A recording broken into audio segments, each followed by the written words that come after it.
بسم الله الرحمن الرحيم قل تعالوا أتل ما حرم ربكم عليكم ألا تشركوا به شيئا وبالوالدين إحسانا ولا تقتلوا أولادكم من إملاق نحن نرزقكم وإياهم صدق اللہ العظیم۔ قل اے پیغمبر صلی اللہ علیہ وآلہ وسلم آپ فرما دیجئے، تعالو تم آؤ، اتلو میں تلاوت کروں، ما ان چیزوں کو حرم حرام قرار دیا ہے، ربکم تمہارے پروردگار نے، علیکم تم پر، اللہ تشرکو بھی یہ کہ تم شریک نہ ٹھہراؤ اس اللہ کے ساتھ، شیئن کسی بھی چیز کو، وبالوالدین اور ماں باپ کے ساتھ، احسانہ اچھا سلوک کرو، ولا تقتلوا اور تم قتل نہ کرو، اولادکم اپنی اولادوں کو، من املاق محتاجی کے ڈر سے، غربت کے ڈر سے، نحن نرزقو ہم روزی دیتے ہیں، کم تمہیں بھی، وإیاہم اور انہیں بھی۔ یہ آج کے درس کی سورۃ الانعام کی آیت نمبر 151 کا ابتدائی حصہ ہے۔ اس سے پہلے والی آیات کریمہ میں کھانے پینے کے اعتبار سے حرام کردہ اشیاء میں سے 4 چیزوں کا بیان تھا، اور یہ چاروں کی چاری چیزیں تمام کی تمام شریعتوں میں تھیں۔ نمبر 1 مردار، نمبر 2 دم مسفوح بہتا ہوا خون، نمبر 3 خنزیر کا گوشت اور پورے کا پورا خنزیر، اور نمبر 4 وہ چیز جس پر اللہ کے غیر کا نام پکارا گیا ہو۔ آج کے درس کی اس آیت کریمہ میں اور تقریباً 3 آیات کریمہ میں اللہ تعالیٰ جل شانہ نے 10 ایسی چیزوں کو بیان فرمایا ہے جو تمام کی تمام شریعتوں کے اندر حرام تھی، سیدنا ابراہیم علیہ السلام سے لے کر حضرت محمد مصطفیٰ احمد مجتبیٰ صلی اللہ علیہ وآلہ وسلم تک، اور یہ 10 کی 10 چیزیں تورات میں بھی موجود تھیں، جس طرح قرآن پاک میں موجود ہیں اسی طرح تورات میں بھی موجود تھیں۔ ترمذی شریف کی روایت ہے، حضور اکرم صلی اللہ علیہ وآلہ وسلم نے فرمایا، اصحاب بیان کرتے ہیں کہ اگر تم نے یہ دیکھنا ہو کہ وہ 10 چیزیں جو مشترک تھیں پہلے دینوں میں اور اس دین میں، پہلی کتابوں میں اور اس کتاب میں، وہ 10 چیزیں اللہ تعالیٰ جل شانہ نے سورہ انعام کی آیت نمبر 51، 151، 152، 153 کے اندر بیان فرمائیں۔ ان میں سے آج کے درس کی اس آیت کریمہ میں اللہ نے پہلی 3 چیزوں کو بیان فرمایا ہے۔ چنانچہ ارشاد ہے، قل اے پیغمبر صلی اللہ علیہ وآلہ وسلم آپ فرما دیجیے، تعالو تم آؤ۔ آنے کا مطلب یہ ہے کہ جو بات میں کہنا چاہ رہا ہوں توجہ دھیان سے سنو، ادھر کان لگاؤ، اس کو یاد رکھو، عمل میں لاؤ، زندگی میں لاؤ۔ اتلو میں تلاوت کروں، حضور کے مشنوں میں سے مقاصد جو رسالت کے ان میں سے پہلا مقصد یتلو علیہم آیاتہ، کہ حضرت محمد مصطفیٰ احمد مجتبیٰ صلی اللہ علیہ وسلم اپنی امت پر اللہ کی آیتوں کو پڑھ پڑھ کے سناتے ہیں۔ یہ حضور کے مشنوں میں سے ایک مشن ہے، میں تو تلاوت کروں، ماں ان چیزوں کو حرمہ کے حرام قرار دیا ہے، ان چیزوں کو ربکم تمہارے پروردگار نے، علیکم تم پر۔ ایک ہے تمہارے پروردگار نے جن چیزوں کو تم پر حرام قرار دی، ایک ہے تم نے خود قرار دی، اس کی تفصیلات ہم نے پیچھے پڑھی، اور جو انہوں نے اپنے اوپر چیزوں کو حرام قرار دے دیا تھا اپنے طور پر، وہ سب کا سب گمان تھا، یہ بھی حرام ہو سکتا ہے لہٰذا اس کا ہمیں اہتمام کرنا چاہیے، یہ بھی حرام ہے، یہ بھی ہمارے لیے برا ہے لہٰذا اس کو بھی چھوڑ دینا چاہیے۔ کسی بڑے نے وہ سلسلہ ایجاد کیا، پھر نسل در نسل چلتے چلتے چلتے چلتے وہ دین بن گیا، وہ مذہب بن گیا، وہ سب کچھ بن گیا، اس کے لیے وہ مر مٹنے کے لیے تیار ہو گئے۔ پچھلی آیات کریمہ میں ہم نے اس کی تفصیلات پڑھی۔ یہاں اللہ نے فرمایا ان چیزوں کو چھوڑو، ایک وہ چیز ہے جو قطعی حرام ہے اور سارے کے سارے ادیان کا، کتابوں کا خلاصہ ہے، شریعتوں کا خلاصہ ہے، سب نبیوں کی تعلیمات کا خلاصہ ہے، تو وہ چیزیں ہیں جو تمہارے پروردگار نے حرام قرار دی ہیں۔ ان میں سے پہلی چیز اللہ تشرکوا بہ شیئا، اللہ کے ساتھ کسی بھی شے کو تم شریک نہ کرو۔ شیء سے مراد اللہ کا غیر، اور اللہ کا غیر سب کا سب مخلوق، انسان، جن، فرشتے، زمین و آسمان، نظر آنے والی چیزیں، نہ نظر آنے والی چیزیں، نفع نقصان کی ساری چیزیں، اللہ کا غیر، اس کو شریک اللہ کے ساتھ نہ کرو۔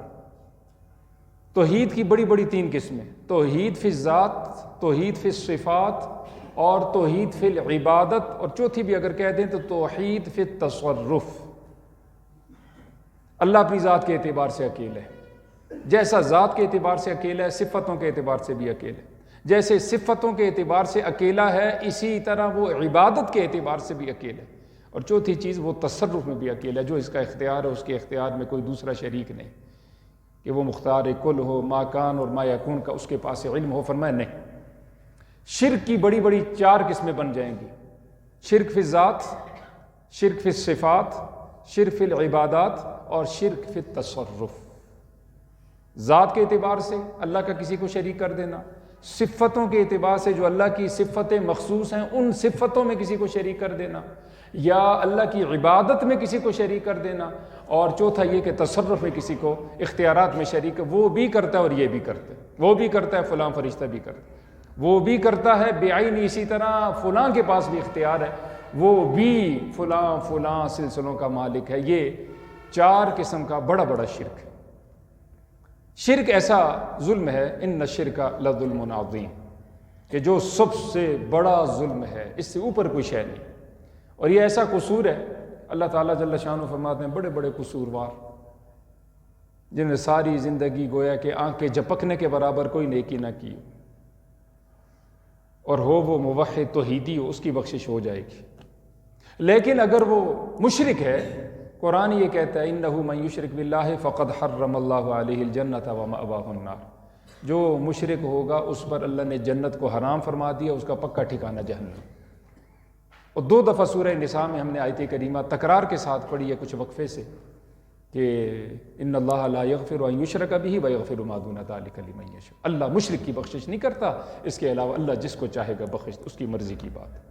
بہرحال اس کی وضاحتیں تو پہلے بھی بیان ہوئی، یہاں یہ سمجھانا مقصود ہے کہ ہمیں توحید کی زندگانی گزارنی چاہیے اور شرک سے اپنے آپ کو بچانا چاہیے۔ حضرت سیدنا معاذ بن جبل رضی اللہ تعالیٰ عنہ فرماتے ہیں مجھے حضور اکرم صلی اللہ علیہ وآلہ وسلم نے 10 باتوں کی نصیحت کی۔ ایک بات، لا تشرک باللہ، اللہ کے ساتھ شریک نہ ٹھہرانا، لا تشرکوا باللہ عز وجل وان قتلتم او حرقتم او صلبتم، تمہارے ٹکڑے کر دیے جائیں، تمہیں سولی پہ چڑھا دیا جائے، تمہیں آگ میں پھینک دیا جائے، میں شرک نہ کرنا۔ آخرت کی ساری بہاریں، اس کی بنیاد جو ہے وہ توحید ہے، اور اس بنیاد کو توڑنے والی چیز جو ہے وہ شرک ہے۔ فرمایا شرک سے اپنے آپ کو بچانا۔ یہ تمام کے تمام ادیان کا خلاصہ تھا۔ یا قوم اعبدوا اللہ ما لکم من الہ غیرہ، سب نبیوں نے یہی دعوت دی۔ دوسری بات، وبالوالدین احسانا، اور ماں باپ کے ساتھ حسن سلوک کرنا۔ ماں باپ زندہ ہیں تو الحمدللہ، اور اگر ماں باپ زندہ نہیں ہیں، ان میں سے ایک زندہ نہیں، ہم زندہ ہیں تو پھر بھی الحمدللہ، ہم یہاں سے حسن سلوک کر سکتے ہیں۔ اس لیے ہم سب اولادیں ہیں اپنے ماں باپ کی، وہ حیات ہوں یا دنیا سے جا چکے۔ ہمیں یہ چاہیے کہ ہم اپنے بزرگوں کے ساتھ، والدین کے ساتھ حسن سلوک کرتے رہیں۔ حضور اکرم صلی اللہ علیہ وسلم کا ارشاد مبارک، رضا الرب فی رضا الوالد وسخط الرب فی سخط الوالد، ترمذی شریف کی روایت۔ تم نے دیکھنا ہو کہ تمہارا رب تجھ سے ناراض ہے یا راضی ہے، تو اپنے والد کو دیکھو بس، وہ اگر خوش ہے، راضی ہے تم سے، اور دنیا سے وہ گیا تھا تو راضی خوش گیا تھا، تو بس سمجھ لو کہ تمہارا پروردگار بھی تم سے راضی ہے۔ اگر وہ ناراض ہے تو تمہارا پروردگار بھی تم سے ناراض ہے، کیونکہ ہم تو زمین پہ ہیں اور اللہ آسمانوں میں ہے۔ اس کی رضا کی علامتوں میں سے یا ناراضگی کی علامتوں میں سے ایک علامت حضرت محمد مصطفیٰ احمد مجتبیٰ صلی اللہ علیہ وسلم نے یہ بیان فرمائی ہے۔ ایک صحابی حاضر خدمت و عرض کیا، یا رسول اللہ صلی اللہ علیہ وسلم ما حق الوالدین علی ولدہما، ان کی اولاد پر والدین کا کیا حق ہے؟ حضور نے آسان ہی فرمایا ہما نارو کا و جنتوں کا، وہ تیری جنت ہے یا جہنم ہے۔ اگر وہ راضی خوش ہیں تو سیدھا تو جنتی ہے، اگر وہ ناراض ہیں تو سیدھا جہنم ہے۔ اور بیہقی شریف کی روایت ہے، حضور نے فرمایا جو آدمی صبح کرتا ہے جب کہ ماں باپ دونوں زندہ ہیں اور ماں باپ کی وہ اطاعت و فرما برداری کرنے والا ہے، وہ خوش ہیں، تو اس حال میں روزانہ صبح کرتا ہے کہ دونوں جنت کے دروازے کھلے۔ 8 دروازوں میں سے 2 دروازے، ایک ماں ہے دوسرا باپ ہے، اگر ایک تو ایک کھلے، اور اگر صبح اس حال میں کرتا ہے کہ ماں باپ میں سے دونوں ناراض ہیں یا ایک ناراض ہے، حضور نے فرمایا 7 جہنم کے دروازوں میں سے اگر دونوں ناراض ہیں تو دونوں کھلے ہیں، اگر ایک ناراض ہے تو ایک دروازہ جہنم کا کھلے۔ ہم اپنے آپ کو دیکھ سکتے ہیں، ہم کیا، ہمارے والدین کے ساتھ معاملات کیا۔ حضور اکرم صلی اللہ علیہ وآلہ وسلم نے فرمایا ان اللہ حرم الجنت لعاقل لوالدیہ، حضور نے فرمایا اللہ تعالیٰ جل شانہ نے جنت کو حرام فرما دیا ہے ماں باپ کے نافرمان کے لیے۔ ایک حدیث مبارکہ عرض کروں خصوصاً نوجوانوں کے لیے، طبرانی شریف کی روایت ہے، حضور نے فرمایا کہ ایاکم وعقوق الوالدین، تمہارے لیے لازم ہے اپنے آپ کو والدین کی نافرمانی سے بچاتے رہو، والدین کو ناراض نہ کرنا، ان کو خفا نہ کرنا، ان کا حق ضائع نہ کرنا، اس لیے کہ ان الجنت، بے شک جنت جو ہے لتوجت ریحہا من مسیرت 1000 عام، جنت کی خوشبو 1000 میل دور تک پھیلی ہوئی ہوگی، اور 1000 میل ابھی جنت دور ہے لیکن وہاں لوگ جو موجود ہوں گے وہ جنت کی خوشبو سونگھیں گے، وہ فرت پائیں گے، اس سے لذت پائیں گے، آسودگی پائیں گے کہ جنت قریب ہے، ہم چلے جائیں گے، داخل ہو جائیں گے۔ حضور نے فرمایا واللہ، اللہ کی قسم اٹھائی، کیا ضرورت تھی قسم اٹھانے کی، لیکن امت کو سمجھانا مقصود تھا، واللہ اللہ کی قسم لا یجدها عاقل لوالدیہ، او کما قال علیہ الصلوۃ والسلام، جنت میں داخلہ تو دور کی بات ہے، 1000 میل تک جو خوشبو آ رہی ہے اس خوشبو کو بھی نہیں پائے گا جو ماں باپ کا نافرمان ہے۔ داخلہ تو بڑے دور کی بات ہے۔ اس لیے یہ درخواست ہے آپ سب سے، خصوصاً بچوں سے، نوجوانوں سے، والدین کے ساتھ ہمیشہ خادم بن کے زندگی گزاریں، مخدوم بن کے زندگی نہ گزاریں۔ ہمارے لیے بیٹھنے کی جگہ عمدہ ہونی چاہیے، آرام کی جگہ ہونی چاہیے، ہمارے لیے کھانا عمدہ ہونا چاہیے، ہمارے لیے آسودگی عمدہ ہونی چاہیے، ہم زیادہ سمجھدار ہیں، ہم زیادہ پڑھے لکھے ہیں، ہماری وجہ سے والدین کی بہاریں، یہ بہت سارا غرور تکبر ہمارے ذہنوں کے اندر سوار رہتا ہے، اور یہ شیطان کی طرف سے۔ ہمیں چاہیے ہم والدین کے ساتھ یوں چلیں جس طرح قرآن وَاحْفِظْ لَهُمَا جَنَاحَ الذُّلِّ مِنَ الرَّحْمَةِ، اپنے یہ مہربانی کے جو بازو ہیں، بازو سے مراد پورا جسم ہے، ایک سوچ ہے، ایک دل میں محبت ہے، عقیدت ہے، جو بھی، فرمایا اپنے والدین کے ساتھ تم زندگی گزارو، پورا جسم تمہارا محسوس ہو کہ یہ عاجزی کی زندگی، یہ خادم جا رہا ہے اور والد اس کا مخدوم ہے، یہ خادم ہے اور والدہ اس کی مخدومہ ہے، یہ خدمت نوکر جا رہا ہے ساتھ۔ حضور نے دیکھا کہ ایک آدمی جو ہے ایک بوڑھے آدمی سے آگے آگے جا رہا تھا، حضور نے فرمایا یہ بوڑھے میاں آپ کے پیچھے جو آ رہے ہیں کون ہیں؟ اس نے عرض کی میرے والد۔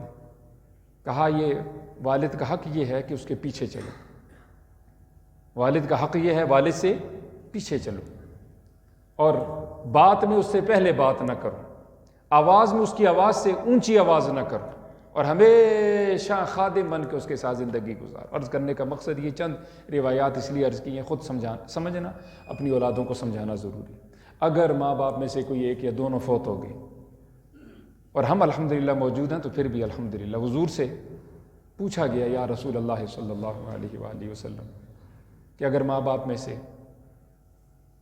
کوئی فوت ہو جائے اور والدین کا نافرمانی کرنے والا پیچھے بچہ بچی کوئی موجود، کیا کوئی شکل ہے کہ اس کی بخشش ہو جائے، مغفرت ہو جائے، گناہ معافی ہو جائے؟ حضور نے فرمایا کہ اس کے بعد وہ بچہ جو ہے یا بچی جو بھی اس کی اولاد میں سے اپنے والدین کے لیے ایصال ثواب کرتا رہے، اچھے کاموں میں وہ حصہ ڈالتا رہے ان کے لیے ایصال ثواب کے طور پر، دعا کرتا رہے، ان کے رشتہ داروں کے ساتھ اس نے سلوک کرتا رہے۔ حضور نے فرمایا اس کو نافرمان نہیں لکھا جاتا، اس کو فرما بردار لکھ دیا جاتا۔ یہ حضور کی مہربانی ہے نا جی۔ حضور نے مجھے آپ کو تعلیم دی، آج احساس پیدا ہو گیا، اس وقت نادان تھا، نہ سمجھ نہیں تھی، ان کو ناراض کرتا رہا، آج احساس پیدا ہوا، دعا شروع کر دے، ایصال ثواب شروع کر دے، صدقہ خیرات شروع کر دے، ان کے رشتہ داروں کے ساتھ اس نے سلوک شروع کر، اچھے کام جو وہ چاہ رہے تھے اس زمانے میں نہیں کر سکا آج کرے، تو اس کو کیا لکھ دیا جائے گا؟ نیک لکھ دیا جائے گا۔ ترمذی شریف ہی کی روایت اور نسائی شریف میں بھی موجود ہے، ایک صحابی حاضر ہوئے، عرض کہ یا رسول اللہ صلی اللہ علیہ وسلم مجھ سے بہت بڑا گناہ ہو گیا، میں چاہتا ہوں میری توبہ کی کوئی شکل نکلے۔ حضور نے فرمایا تیرے ماں باپ میں سے کوئی زندہ ہے؟ تو اس نے کہا کوئی زندہ نہیں، نہ والدہ نہ والد۔ حضور نے فرمایا کیا والدہ کی بہن زندہ ہے؟ اسی پہ قیاس کر لیں، کیا والد کا بھائی زندہ ہے؟ اس نے عرض کیا ہاں یا رسول اللہ صلی اللہ علیہ وسلم میری خالہ ہے، ان کے ساتھ تو نیکی کر، اس کی برکت سے اللہ تیرے اس قصور کو معاف فرما دے گا۔ پتہ چلا کہ اگر اس نے سلوک کریں گے رشتہ داروں کے ساتھ، ماں باپ کے ساتھ یا ماں باپ کے رشتہ داروں کے ساتھ، تو اللہ بڑے بڑے گناہوں کو بھی کیا فرما دیں گے؟ معاف فرما دیں گے۔ اس کا اہتمام، یہ دوسری چیز ہے، یہ تمام شریعتوں کے اندر تھی کہ والد کا حق، والدہ کا حق اللہ نے بہت بنائے۔ تیسری اور آخری بات، اللہ فرماتے ہیں وَلَا تَقْتُلُوا، اور تم قتل نہ کرو اولادکم، اپنی اولادوں کو، من املاق، محتاجی، غربت کے ڈر سے۔ بچے دو ہی اچھے، زندگی چھوٹا خاندان، زندگی آسان، بڑے بچے ہوں گے، زیادہ بچے ہوں گے، سنبھالے گا کون، کھلائے گا کون، پڑھائے گا کون، اور ان کے دیگر معاملات کون حل کرے گا، شادیاں کون کروائے گا، یہ بڑا مشکل سلسلہ ہے۔ لہٰذا یا تو آپریشن کروا کے سلسلے کو بند کر دیا جاتا ہے، یا علاج کروا کے ایسی صورتحال اختیار کی جاتی ہے اولاد نہ ہو۔ یہ ہم سب کے لیے، اور اس کی 3 وجہ اس زمانے میں تھیں، پچھلے دروس میں اس کی تفصیل بیان ہوئی، اس کو یہاں بیان نہیں کرتے۔ اللہ فرماتے ہیں تمہیں محتاجی کا ڈر کیا؟ تم رازق ہو، میں پیدا کر سکتا ہوں، کھلا نہیں سکتا۔ پیدا کرنا مشکل ہے یا کھلانا مشکل ہے جی؟ انسان کا بنانا بڑا مشکل کام ہے جی۔ یہ آنکھیں، ذرا کسی کی آنکھ نہ ہو اس سے پوچھئے پھر، اور آنکھ نہ ہونا تو بڑے دور کی بات ہے، ہماری طرح اگر نظر کمزور بھی ہو تو اس سے پوچھئے قدر، آنکھوں کی قدر کیا۔ صرف میں ایک عضو کی بات کرتا ہوں، آنکھ کو بھی چھوڑیے، یہ اوپر کا وائپر اوپر نیچے جو ہو رہا ہے صفائیاں کر رہا ہے، یہ نہ ہو، یا یہ حفاظتی، یہ بھی صرف نہ ہو، یہ اس کو پلکیں، تو پھر بھی قدر آ جاتی ہے۔ جن کی نہیں ان سے پوچھئے، آنکھ تو بہت بڑی نعمت۔ تو یہ بنانا مشکل ہے یا کھلانا مشکل ہے؟ بنانا بڑا مشکل ہے۔ اللہ فرماتا بنانے والا تو میں ہوں، ان اللہ هو الرزاق ذو القوۃ المتین، وہ تو میں تو طاقتور ہوں، رازق تو میں ہوں، اور منصوبہ بندی تم کیے جا رہے ہو۔ اللہ فرماتے محتاجی کے ڈر سے ان کو قتل نہ کرو۔ اگلی بات بڑی خوبصورت ہے، نحن نرزقکم، ہم روزی دیتے ہیں تمہیں بھی وإیاہم، اور انہیں بھی۔ یہاں اللہ نے میرا آپ کا پہلے بیان کیا، ہماری اولاد کا بعد میں بیان کیا۔ سورہ اسرا پڑھیے، بنی اسرائیل، اس میں اللہ نے پہلے بچوں کا بیان فرمایا، نحن نرزقہم وإیاکم، ہم انہیں بھی روزی دیتے ہیں تمہیں بھی۔ بچہ 4 ماہ کا ماں کے پیٹ کے اندر ہوتا ہے، رزق لکھ دیا جاتا ہے، وہ ہم تو بس ڈاکی ہیں، ڈاکیہ بیچارہ لاتا ہے لفافہ، جا کے چھوڑ جاتا ہے، ڈاک چھوڑ جاتا ہے۔ ہمارا آپ کا بھی یہی حال، ایک وقت وہ ہماری اوپر، آپ کے اوپر گزرا کہ ہمارا جیب خالی تھا، ہمیں کسی کے آگے ہاتھ پھیلانے پڑتے تھے، شاید ہمیں پورا خرچہ بھی نہ ملتا تھا۔ آج یہ وقت ہے الحمدللہ، ہمارے گھروں میں کسی کے گھر میں 5 آدمی ہیں، کسی میں 6 ہیں، کسی گھر میں 7 ہیں، کسی میں 15 بھی ہیں۔ وہی واحد کفیل ہے جو کسی کے آگے ہاتھ پھیلایا کرتا تھا۔ کس نے کھلایا ان سب کو؟ اس کو اپنی فکر تھی۔ آج بیوی بھی ہے، اولاد بھی ہے، ماں باپ بھی ہیں، دیگر کتنے اس کے نیچے محتاط، نوکر چاکر، کتنا نظام اس کے ذریعے سے چل رہا ہے، کون چلانے والا؟ ایک اللہ۔ یہ گھمنڈ پیدا ہو جانا، میں کرتا ہوں، یہ سب سے بڑی خرابی ہے۔ میں نہیں کرتا، یوں کہنا چاہیے ھذا من فضل رب۔ اس میں ایک حدیث مبارکہ اگر عرض کرنا چاہوں، حضور کی خدمت میں ایک نوجوان آیا کرتا تھا، اور وہ اصحاب صفہ والوں کے ساتھ، مدرسہ حضور کا، اس کا پہلے مدرسے کا نام مدینۃ المنورہ میں، وہ اصحاب صفہ اس کا نام، وہاں وہ بیٹھ جاتا، کام کاج نہیں کرتا تھا۔ شام کو گھر جاتا تو ایک دوسرا بھائی جو کام کاج کر کے آیا کرتا تھا، اس کے کمائے ہوئے میں سے کھا لیتا تھا صبح شام۔ اس نے اس کو سمجھایا، بھائی تو جوان آدمی ہے، تو سارا دن ادھر پڑا رہتا ہے حضور کی خدمت میں، مسجد نبی میں، تو کمایا کر۔ وہ نہ مانا، حتیٰ کہ اس نے حضور سے شکایت کر، یا رسول اللہ صلی اللہ علیہ وآلہ وسلم، یہ شخص میرا بھائی ہے، اور یہ بڑا ہی نادان ہے، سست ہے، کاہل ہے، سارا دن ادھر بیٹھے رہتا ہے آپ کے پاس، صحابہ کے پاس، طالب علموں کے پاس، اور یہ محنت مزدوری نہیں کرتا، کام کاج نہیں کرتا، میں جو کما کے لاتا ہوں آ کے بیٹھ جاتا ہے کھانے کے لیے۔ حضور نے ایک جملہ ارشاد فرمایا، ذرا غور فرمائے اس پہ، فرمایا اس کی شکایت نہ کر تو، یہ جو تو کمائی کر کے لاتا ہے نا، وہاں تجھے کام مل جاتا ہے اور تیرے کھانے میں برکت ہوتی ہے، لعلک ترزق بھی، شاید اس کی برکت سے اللہ تجھے بھی روزی دے دیتے ہیں۔ یہ سبق ہے ہمارے لیے۔ ہم جا کے گھر میں بہت چوڑے ہوتے ہیں، بعض اپنے مزاج کے مطابق اللہ معافی فرمائے گالی بھی دیتے ہیں، میں تھکا ٹوٹا ہارا آتا ہوں، گھر میں یہ نہیں وہ نہیں، چھوٹے چھوٹے مسائل کی وجہ سے ہم کتنا فتنہ برپا کر دیتے ہیں گھروں میں، اپنی بیویوں کے ساتھ، بچوں کے ساتھ۔ ہم یہ نہیں جانتے کہ یہ جو رزق اللہ نے مجھے آپ کو دیا، یہ آسودگی جو دی ہے، یہ رزق میرا اکیلے کا نہیں ہے، یہ تو میری بیوی کا بھی ہے، بچوں کا بھی، میں تو ایک ڈاکیا ہوں، لانے والا ہوں۔ اگر یہ کیفیت اپنے دماغ میں ہم بٹھا لیں گے، سمجھ لیں گے، شاید ان کی برکت سے ہی مجھے میں کیا ہوں میں جانتا ہوں، آپ کیا ہیں آپ جانتے ہیں، ہمیں جو روزی مل رہی کس کی برکت سے جی؟ شاید کہ ان کی برکت سے۔ یہ بار بار اپنے آپ کو سمجھانا، انشاءاللہ العزیز اس کی برکت سے بہت ہماری اصلاح ہوگی، کوشش فرمائیں گے جی۔ بہرحال یہ 3 چیزوں کا بیان گزر گیا، باقی 7 چیزیں انشاءاللہ اگلے دروس میں آ جائیں گی۔ اللہ سے دعا ہے یہ تینوں چیزیں جن کا بیان ہوا، مثلا شرک حرام ہے، ماں باپ کی نافرمانی حرام ہے، اپنی اولادوں کو قتل کرنا حرام ہے، یہ ساری چیزیں حرام ہیں۔ یہ 10 چیزوں کا بیان، ان میں سے 3 کا بیان گزر گیا، آگے انشاءاللہ باقیوں کا آئے گا۔ اللہ سے دعا ہے اللہ ہمیں یقین عمل کی توفیق سے مالا مال۔